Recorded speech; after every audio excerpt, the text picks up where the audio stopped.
जियाउर रहमान पुत्र ममलूक उर रहमान, ये यहाँ के निवासी हैं, थाना नकासा क्षेत्र के रहने वाले हैं। सर पीएम रिपोर्ट में क्या पुष्टि हुई है? हथियार भी मिला है उन लोगों से, मृतकों से?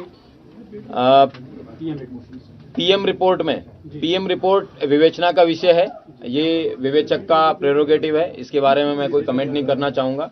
ये विवेचना पे समय आने पे आपको बता दिया जाएगा। सर जियाउर रहमान जिस वक्त कल हिंसा हुई सर जियाउर रहमान कल बेंगलोर में थे, तो उनका नाम किस तरह से आया सर? कल जब फोरेंसिक टीम द्वारा मौके पे कल देर रात्रि जब सब लोग चले गए थे, इस तरीके के वेपन उनके वहां से घटनास्थल पे जहाँ पे कई सारे चप्पल जूते पड़े थे, उनके बीच में ये भी बरामद हुआ है।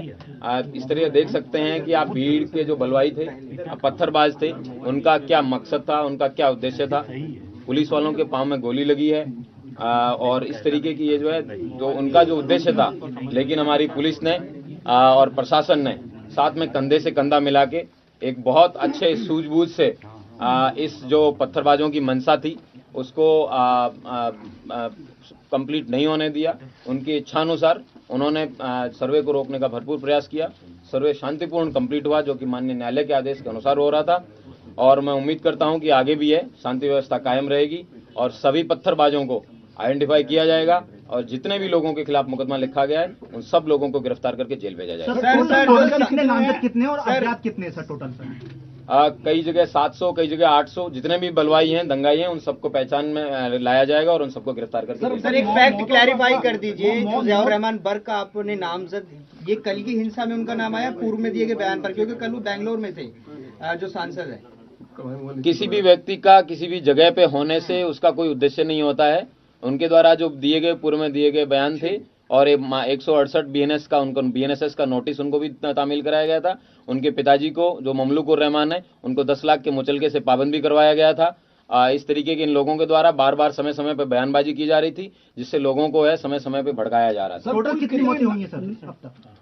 अभी तक वर्तमान में 3 जो है लोगों की डेथ की पुष्टि हुई है। उन लोगों के जो दफन है उनकी कर दिया गया है और बाकी जो सूचना समय पे मिलती रहेगी बताते रहेंगे। एक व्यक्ति की डेथ रिपोर्ट हुई है मुरादाबाद में, लेकिन पोस्टमार्टम के बाद में पता चलेगा कि वो जनपद संभल में किस कारण से उस व्यक्ति की डेथ हुई है।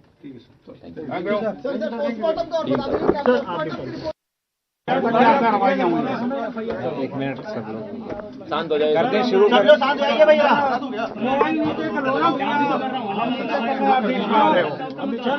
चलिए पहला प्रश्न पूछिए, कोई प्रश्न पूछना चाहता है तो शुरू। सर क्या स्थिति है संभल की वर्तमान समय में? कुल कितने प्राथमिकियां हुई हैं, कितनी गिरफ्तारियां हैं? कल दोपहर बाद से स्थितियां पूर्ण रूप से सामान्य हैं और कोई समस्या नहीं है। रात को 2:30 बजे भी हमारे द्वारा गश्त की गई थी, पूरी टीम ऑन ग्राउंड है, तो किसी प्रकार की कोई समस्या अभी नहीं है।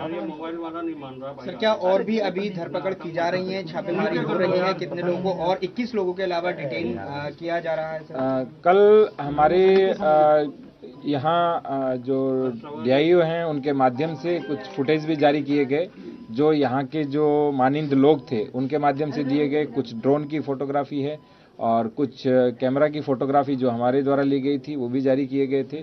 उसमें आप स्पष्ट देख सकते हैं कि सैकड़ों की संख्या में हैं जो बलवाई हैं, दंगाई हैं।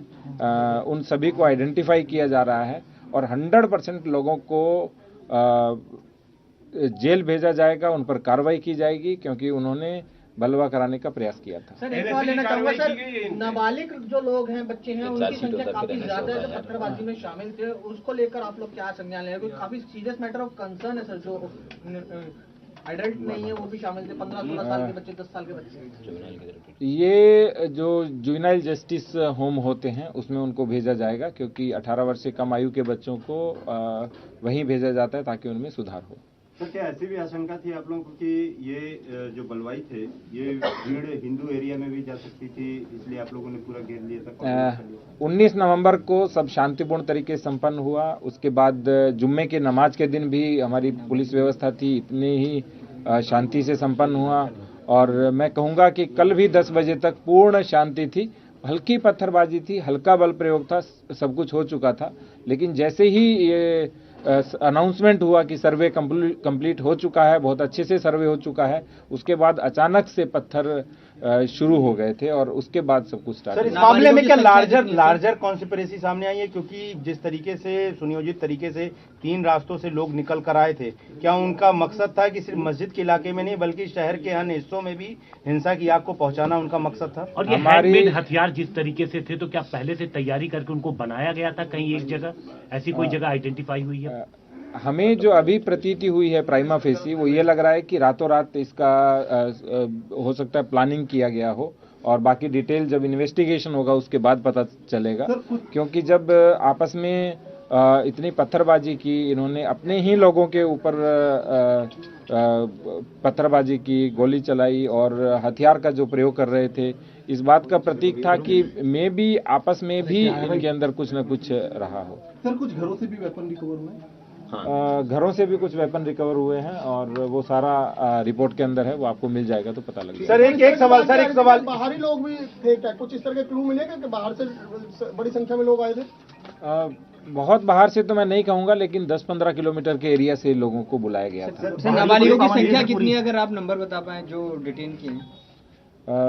वर्तमान में 25 लोग हैं, लेकिन कुल लगभग 700-800 लोगों की संख्या है, तो एक एक करके आइडेंटिफाई करके सबको डिटेन किया जाएगा। सर, कुछ पता चल सकता है किस तरीके के वेपन रिकवर हुए हैं? क्या देसी एक तो आपको दिखाया था, ये चाकू तो मैंने भी पहली बार देखा, जो दोनों तरफ से चलता है, जो भीड़ में चलाने के लिए ही होता है, और उसके अतिरिक्त कुछ तमंचे भी बरामद हुए हैं, और बाकी जो भी चीज होगी इन्वेस्टिगेशन के बाद आपको डिटेल से सूचना। सर, एक सवाल क्रिमिनल कॉन्स्पिरेसी को लेकर बात करना चाहूंगा, क्योंकि यहाँ पर एक सांसद हैं और एक दूसरे सपा सांसद के बेटे हैं, तो क्या इन दोनों ने आपस में मिलकर किया है या इन दोनों ने अलग अलग जो है भीड़ को उकसाया? FIR हो चुकी है और इन्वेस्टिगेशन के बाद जो भी डिटेल आएगा उसके अनुसार उन पर कार्रवाई की जाएगी। क्या इन दोनों लोगों की आपस में भी ऐसी बात है कि मस्जिद पे ज्यादा कब्जा मेरा हो, तो डोमिनेंस को लेकर इन लोगों में डोमिनेंस को लेकर इन्होंने लोगों को भड़काया? जो इन्वेस्टिगेशन होगा वो इन्वेस्टिगेशन का विषय है, हम प्राइमा फेसी नहीं कह पाएंगे, अभी हम केवल FIR की है और उसके बाद। ठीक है sir, thank you very much sir.